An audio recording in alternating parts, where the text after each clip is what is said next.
John chapter 7, verse 32.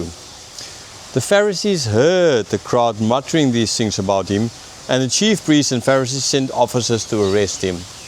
Okay, so it's an important point just how Jesus knew. It never states how Jesus knew, right? Here and there, yes, he heard something like that, but it's just more a question of he knew things. Okay, well, in this case now, these people, they hear mutterings. Okay, so we know that their knowledge comes from their hearing the mutterings. Okay, so the Pharisees now sending the officers to arrest him. Okay, so like the Pharisees, we've seen it before as well. The Pharisees heard of him. The Pharisees, so are they the main drivers in this Jewish group? Well, kind of, maybe, seemingly. And why is that important? Because, you know, we know why the Pharisees were started as a group. It was after their coming back in the days of Nehemiah, and so the people were not keeping the law, so this group was formed so as to help the people keep the law, which is, the origin was good, okay? Like the origin of the church, good, but what did we turn into? Or the origin of the Jewish faith here was good, but what did they turn into? And so the Pharisees as well. So, but for them then, the ones hearing this, or reading this by John would then say, you know, what, are we Pharisees? No, we're not Pharisees. So do we want to be in this group of Pharisees? Do we want to be in the group of Jews? No, we rather would accept our Messiah. That kind of thing lying here at the base of all of this as well. So they sent the officers to arrest him.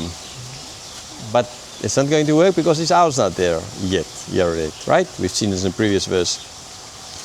So they were anxious about what the people are thinking. So the people thinking that we are thinking that he's actually, we know that he actually is, but we don't want to accept that. So we need to cut this down at this root, cut out this tree, right? So we need to get rid of Jesus. Verse 33. Jesus then said, I will be with you a little longer, and then I'm going to him who sent me. So now as well, here the first mention that, okay, I'm not going to be here forever, right?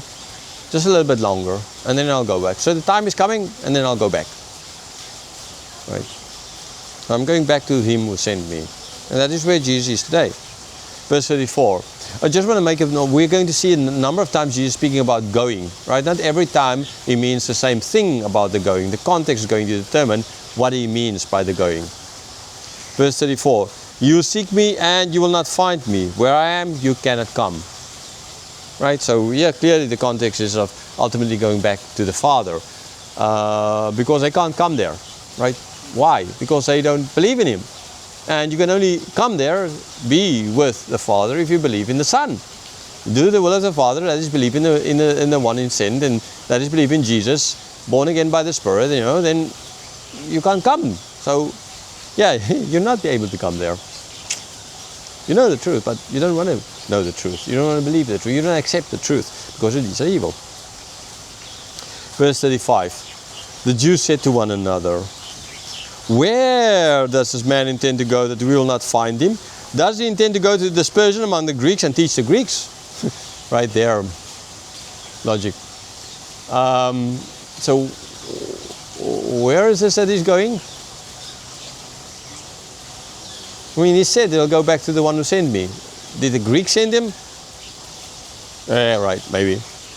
Honestly, we know the Father sent him. He proved it. Okay, so this is their, because again they don't want to accept. So they come up with this absurdity, right? We can't go to the Greeks. What?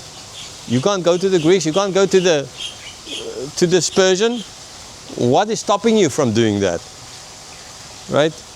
What is stopping you to go to dispersion among the Greeks? If there are other Jews living, I mean, that's the dispersion here. Is like, why can't you go there? It's not impossible for you to go there. Where it's impossible for you to go is to the Father, because you don't believe.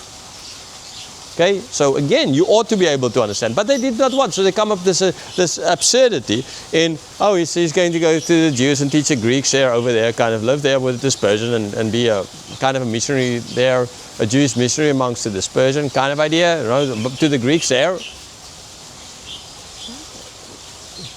The answers is just so absurd, really. Okay, like I explained, they knew that they can go there if they wanted to. But you're speaking of a place where they can't go to. And there's only one place. But they didn't want to accept that. because that would imply that God's not their father, that they're working against God, which they were. But they did sure as hell not going to accept that, so they'll come up with absurdities. Verse 36. What does he mean by saying, you will seek me and you will not find me, and where I am you cannot come? Okay, so what is he meaning by this? Right? Why is he saying this? What is the point he's trying to make? Now the point is kind of simple. I explained it to you. You can't come because you don't believe. You can't come to the Father. You can't come to heaven. You will not be part of the new heaven and the new earth, right? If you do not believe, you will not have eternal life. You will die, and that's that. You will go to hell. So you can't come to heaven. It's simple. It's very simple. But they rejected it. Like they're still rejecting it today. Like to the people who are writing it, yes, a lot of them did believe. We see that in Acts. But the majority did not. And Jerusalem was destroyed. And till today they are suffering because they don't want to accept the Messiah. Therefore they can't go to the Father. They can't come to the Father. They can't be there where Jesus is because they don't believe. Simple.